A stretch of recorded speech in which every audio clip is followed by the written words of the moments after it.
Okay, so welcome to this next video in which we are discussing type 2 activation of endothelial cells. Okay, so we've discussed that in endothelial cells which undergo type 2 activation, you start activating these two transcription factors, AP1, activator protein 1, and NF-kappa B, nuclear factor kappa B.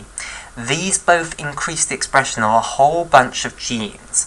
Now, we have just discussed one of these so far, which is the cyclooxygenase 2 gene. Now, basically, cyclooxygenase 2 is going to work on a substrate known as arachidonic acid, but in a normal cell you would not have free arachidonic acid. So in a normal unactivated endothelial cell, you have no arachidonic acid, so increasing the expression of COX-2 would be utterly pointless, basically. Okay, so we're having to discuss where the arachidonic acid came from, and basically it's type 1 activation of endothelial cells that is going to produce you the arachidonic acid, so we're temporarily having a deviance back into type 1 activation so that we can understand where the arachidonic acid came from. So, remember, type 1 activation is achieved by ligands which activate GQ-coupled, G-protein coupled receptors, such as histamine and the H1 receptor. Okay, this leads to the production of inositol 1,4,5-trisphosphate, IP3, which then binds to IP3 receptors in the membrane of the endoplasmic reticulum, and that causes the release of calcium from the ER. Okay, so calcium in the cytoplasm goes up. Calcium will then bind to a C2 domain in the cellular phospholipase A2 enzyme, which I'm now going to colour in to make it look more interesting. And this cellular phospholipase A2 enzyme will now migrate to the cell membrane. Okay, so we're going to see what's going to happen to this cellular phospholipase A2 now. And I told you in the previous video that it works on a molecule known as phosphatidylcholine. Okay, so to understand what phosphatidylcholine is, we need to discuss what phosphatidate is and what choline is. Okay, so basically, phosphatidate is an old name for a phospholipid. So let me remind you of what the structure of phospholipid is. So in the phospholipid bilayer, you have a huge number of phospholipids. Okay, and this is our cartoon structure for a phospholipid. So let's discuss the different components here. So this horizontal line, which I've now coloured in green, this basically is a glycerol molecule. So this is glycerol. And glycerol is the biochemist's name for this molecule. The chemist's name for it is propane 1,2,3-triol.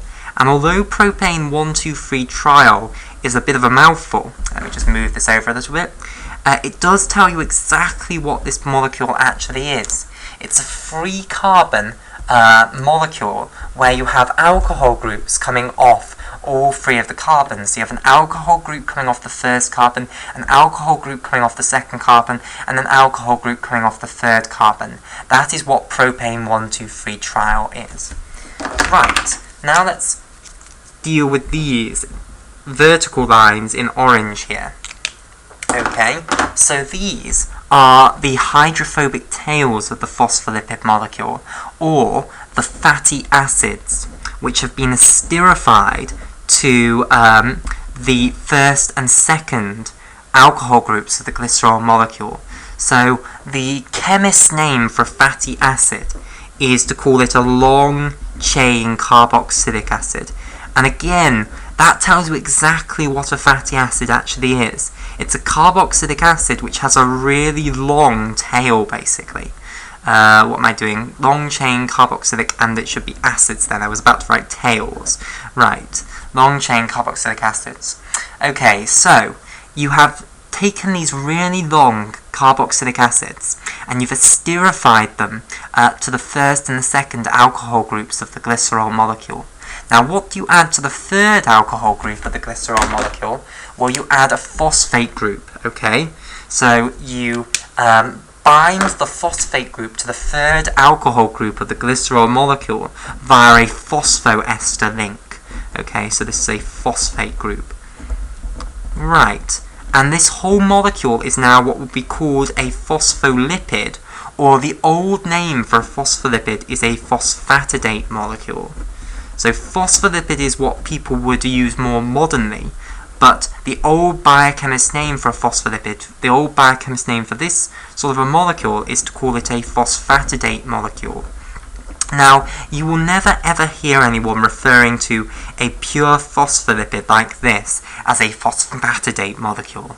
However, when people are talking about modified modified phospholipids, they use it all the time. So this phosphatidyl here just means that you have a you have a phospholipid molecule basically, and you've attached it to a choline, and that's what I really want to convince you of, that this is just a modified phospholipid. All you have to do to turn this phosphatidate molecule into a phosphatidyl choline molecule is bind a choline molecule to the free alcohol group of this phosphate group of the phospholipid, okay? So you're going to stick on here, and I'll just show it as a box at the moment, you're going to stick on here a choline molecule. And when you stick that choline on here, that will create you phosphatidyl choline. Okay, so I've just explained to you what choline actually is. It's an alcohol, and it's the same choline as is in acetylcholine, which is a famous neurotransmitter. Okay, so choline then. So choline is a 2-carbon molecule. It's a nice simple molecule, and off both of these carbons you have 2 hydrogen atoms, so that's all very simple. Then off this carbon you have the alcohol group, so that's where we're going to bind the choline molecule to the alcohol group of this phosphate group that's on the phosphatidate molecule.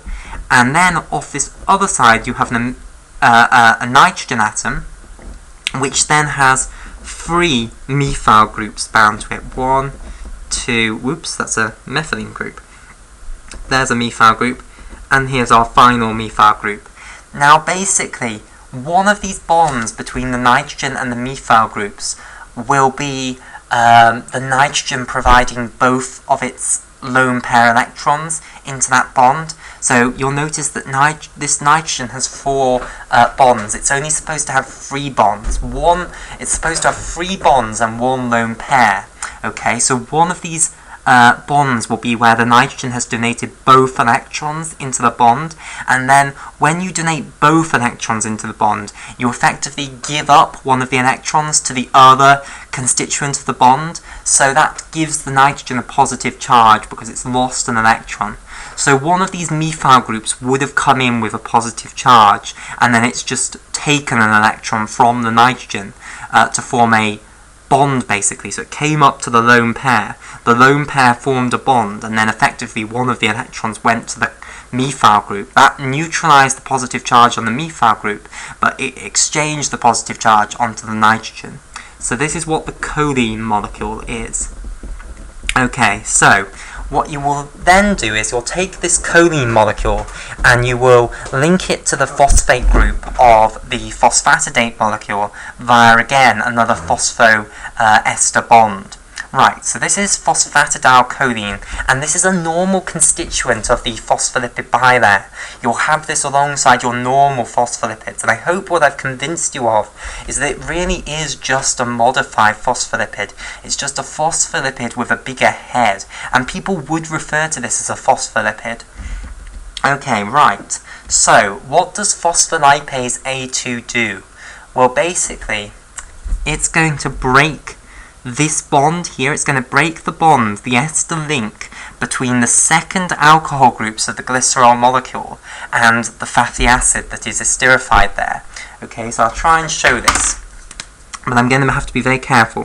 So it's going to break that bond there that I've cut now in turquoise.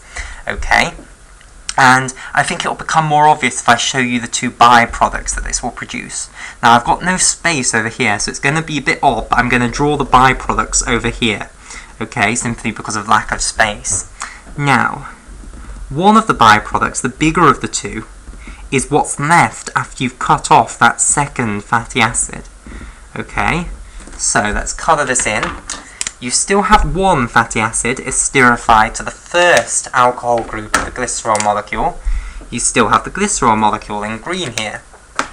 Okay, you then have your phosphate group attached via a phosphoester link to the third alcohol group of the glycerol molecule, and you then have your choline molecule in blue here still attached via a phosphoester link to that phosphate group. Okay, now this whole molecule here now is what's known as lysophosphatidyl-choline. Okay, so it's what's left after you have lysed phosphatidyl-choline. Lysophosphatidyl-choline. Okay, now that's one of the byproducts, or one of the products, and the other is that you've just got this fatty acid that you've broken off. Okay, now what fatty acid do you generally have in that second position? Well, what was this all in aid of? It was explaining to you where arachidonic acid came from. So this is what this molecule is. It's arachidonic acid. Okay, so this is the famous molecule,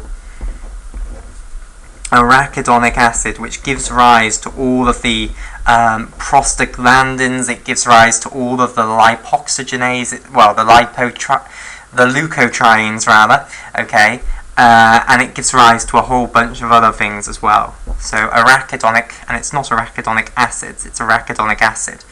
Right, and arachidonic acid is often abbreviated to AA for short.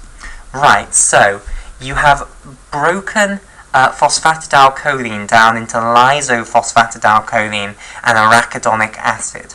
Now, that is something that happens because of type 1 activation of endothelial cells. What's now going to happen is once you've got type 1 activation of endothelial cells, you're going to break down phosphatidylcholine into lysophosphatidyl-choline and arachidonic acid. So arachidonic acid is going to now be in your phospholipid bilayer. Now, in type 1 activation of endothelial cells, there is an enzyme which will act on the arachidonic acid before you've ever had any type 2 activation of endothelial cells. So remember, type 1 activation occurs in minutes, so this will happen very, very quickly. Type 2 activation takes hours, and the reason is that you actually have to change gene expression. Type 2 activation is all about a change in gene expression. You actually have to produce this cyclooxygenase 2. Okay, right. So initially what will happen is once you have arachidonic acid appearing, there is an enzyme that is constitutively expressed within the membrane of these endothelial cells. Okay, so here it is, and this is the cyclooxygenase 1 enzyme. So there are 2, maybe 3 forms of cyclooxygenase. The third form is a little bit hazy as to whether that exists still. Okay, many people suspect that it exists, and there is growing evidence that it exists, but some people will still argue that it doesn't. Okay, but cyclooxygenase 1 and cyclooxygenase 2 indisputably exist. Okay, so cyclooxygenase 1 is present all the time in the membranes of these endothelial cells. Okay, it doesn't usually have anything to do because there's usually no arachidonic acid, but when the arachidonic acid appears, what will happen is it will start converting it. So we'll start with our arachidonic acid. It will start converting it into firstly prostaglandin G2, okay, so PGG2 for short, and this stands for, is this viewable? Yes, I will. Okay, so this is prostaglandin G2 here. Okay, and then what will happen is that it will be further converted by the same enzyme, by cyclooxygenase enzyme again, into prostaglandin H2. Okay, so this is prostaglandin H2, and these reactions are so important that they actually have their own names. So this first reaction where you convert arachidonic acid into prostaglandin G2, this is what's known as the cyclooxygenase reaction. Okay, and the second reaction, where you convert prostaglandin G2 into prostaglandin H2, that's what's known as the peroxidase reaction. Okay, so overall, what the cyclooxygenase 1 enzyme does is it converts arachidonic acid into prostaglandin H2. Okay, so let me try and put everything together then now. So, this is what happens in type 1 activation of endothelial cells. Histamine or some other ligand activates a G protein coupled receptor that is GQ coupled. This leads to the production of IP3 and then a calcium signal. The calcium binds to the C2 domain of the cellular phospholipase A2 enzyme, which then migrates to the phospholipid bilayer and sets to work destroying the phosphatidylcholine molecules that are within the phospholipid bilayer. It breaks them down to yield arachidonic acid, and arachidonic acid is then acted upon by the cyclooxygenase 1 enzyme and converted into prostaglandin H2. Now, this is all what happens in type 1 activation, but we're not even talking about type 1 activation. We're supposed to be talking about type 2 activation. So in type 2 activation, what happened is that the cell was stimulated by interleukin 1 and tumor necrosis factor alpha. This led to the activation of the activator protein 1 and the nuclear factor kappa B, which changed gene expression over a few hours, and this led to the production of cyclooxygenase 2. Now, what does cyclooxygenase 2 do? Well, firstly, I should say that cyclooxygenase 2 is not constitutively expressed in endothelial cells. It's not there, basically. Okay, or if it is, it's in very low levels compared to cyclooxygenase 1. So, you start producing a huge amount of this COX-2, and basically cyclooxygenase 2 does exactly the same thing as cyclooxygenase 1. However, the speed at which it does it is much, much faster. So it's basically a bigger, better version of cyclooxygenase 1. So it will do the same thing, but it'll do it a lot quicker. Okay, so you're going to upregulate COX-2 here, and it's going to totally outdo the COX-1. So it's going to be converting this arachidonic acid into prostaglandin H2 much faster. So you're going to produce much more prostaglandin H2 when you've got this COX-2 in your membrane rather than just your COX-1. However, the thing that I really want to stress is that this will not work. COX-2 will be totally pointless unless it's got something to work on, unless the arachidonic acid is already there. So basically, this is where the two systems work together, where type 1 activation and type 2 activation are working together, and that's why we've gone into this type 1 activation pathway in so much detail, because the reality is that they are not completely separate. They work together, and this is an example of how they work together. The type 1 activation is going to lead to the production of arachidonic acid, and the type 2 activation is going to lead to a much better cyclooxygenase enzyme, which is going to convert the arachidonic acid into prostaglandin H2.